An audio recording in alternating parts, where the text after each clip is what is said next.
মাননীয় বিরোধী দলের নেতাকে আমি ধন্যবাদ দিচ্ছি।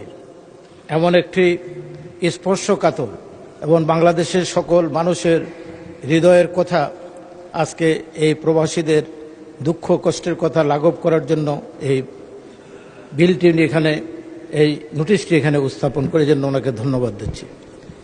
আমার সাথে ওনার হজে দেখা হয়েছে, আরাফার ময়দানে দেখা হয়েছে, মিনায় দেখা হয়েছে, এবার হেরেম শরীফও দেখা হয়েছে।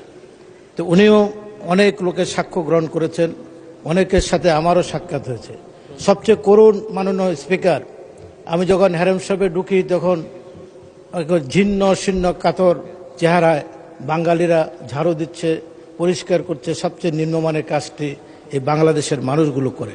আমি ওদের জিজ্ঞাসা করলাম বাড়ি কোথায়, কত টাকা বেতন পান। ওরা বলল আমরা 400 রিয়াল বেতন পাই। 400 হেরামে 400 পায়।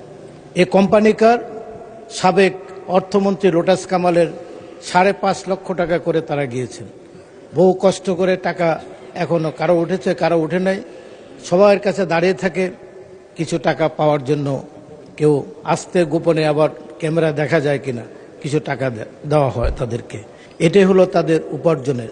যে ক্যাম্পে তাদের রাখা হয় সেটাও তাদের আবাসনের জন্য অপ্রতুল এবং তারা খাদ্যটাও নিম্নমানের। আমি আপনাকে এটা বললাম। এবং মদিনাতেও একই অবস্থা বাঙালিদের। জামারা যেখানে পাথর মারে সেখানেও এই বাঙালিরাই, আমাদের বাংলাদেশি ভাইরাই সবচেয়ে নিম্নমানের কাজটি করে। একই দিকে পাকিস্তানের যারা যায় এরা 500-600 টাকা বাংলাদেশিরা পায়, তারা পায় 2000, 2500, 3000 টাকা। নেপালিরাও পায়, ভারতীয়রাও পায়। কিন্তু আমাদের বাংলাদেশিদের ভাগ্য এতই খারাপ।